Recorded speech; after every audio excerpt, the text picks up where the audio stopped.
with this next episode of Story of Xbox, episode 3. So many things come to light, bro. So many. Oh my goodness, bro. The story just keeps getting more wild with this journey to the first X. This is just the original Xbox's story, bro. Chapter 3. So, this is the year of launch. So, they announced that they're making the Xbox. They had the big metal X that they took a month to fucking make. They brought it out to the show. They showed everybody, but now they had to get a real console built, and that shit was a mess, bro. They was going through all kinds of difficulties.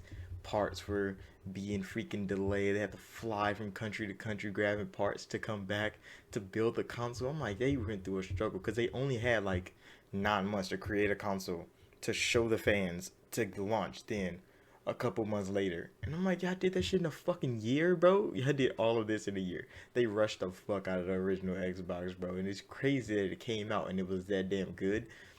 But the journey they took, a lot of these people in this video quit after the Xbox launch. And I understand why. Because a lot of people leave companies and you don't really know why. You think, oh, the company's just going to shit. No, it's because they put everything they had into those moments that they had with the company.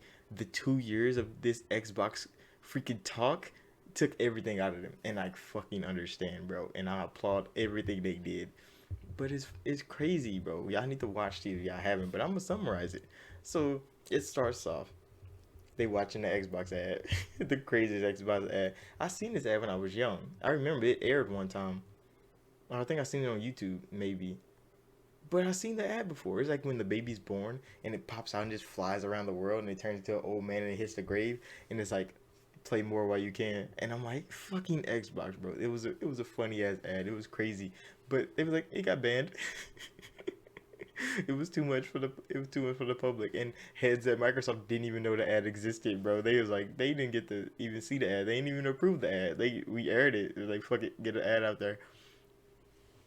Then it came to the which showcase was it? CES. I think it was CES. It was a CES showcase after the leader of the Xbox team left, and they promoted a new leader of the Xbox team, the one that's in the thing that we all know, and he went up on stage to show the console, the first built console, and that bitch didn't work. So he legit had to talk on stage about what would have been shown if the console had worked. He had to legit re evaluate the whole system, bro. He was about to quit because he went up on that stage and they didn't have nothing to show. And everybody looking at him like, damn. Then all the bad press came out, like, oh, Xbox, they might not be ready for prime time. Like, that shit ain't good, bro. It didn't work. We couldn't see anything. And they were struggling. They was finding game developers, rushing through shit. And it was a wild ride for them. It was crazy. And one thing that surprised me about this whole thing is that they talk about a publisher that came. They had a PC game that was 2D that they wanted to turn 3D. And Microsoft was like, I don't think this is gonna work. That's not something that I think is gonna translate well into the console space. And why that publisher turned out to be Rockstar Games. And why that game turned out to be Grand Theft Auto 3. Microsoft could have bought Grand Theft Auto before Grand Theft Auto was popping, bro. But they didn't. So Sony funded Grand Theft Auto 3 and got their Grand Theft Auto 3 on PlayStation 2, bro. And that's the whole story. Really, Rockstar came to Microsoft and was like, "Hey, y'all got a new console, bro. We got a new game concept. We should collab." Microsoft said, "Fucking no." Imagine what the world would be like if Microsoft said yes to that fucking Rockstar deal, bro. Oh my gosh. Me hearing that, I'm like, they really fumbled a bag. And them looking back on it, they're like, we fumbled a big ass bag. It became one of the best selling games of the generation, bro. And it only lost to the next game with San Andreas, bro. Oh my gosh, bro. Microsoft fumbled one of the biggest bags in the world, but they did buy Bungie, which at the time Bungie was failing because they dropped the hit on PC. I think it was for Mac. Yeah, because they were making Mac games at the time, and they dropped the hit on PC. But then they dropped some flops after that, and they was like, "Oh, we got to make some money because we going broke." And Microsoft bought them, and they created Halo, and then Halo became a big thing.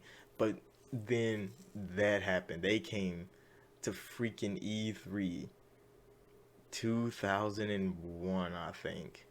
This is right before the Xbox launched. And they had they demos ready. They out here playing demos. And fucking Halo was shit, bro, at E3. And I'm like, this is Halo Infinite all fucking over again. It's legit Halo Infinite all over again. But it's in the past. So this happened for the first fucking Halo. They went to E3 and Halo looked like complete dog shit, bro. People flaming them, bro.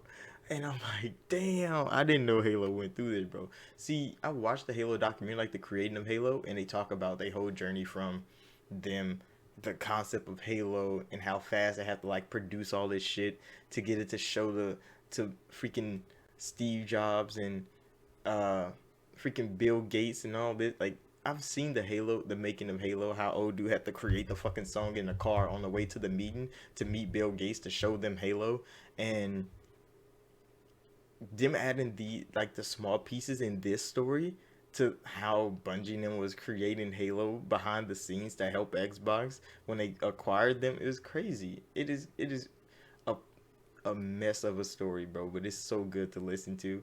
And they saw the criticism for Halo and they like, fuck, we gotta fix that shit, bro.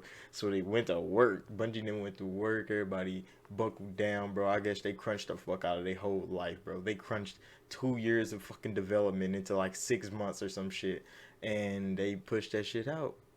And Halo became a big ass fucking hit for Xbox. And I'm like, damn, the Xbox fucking launched.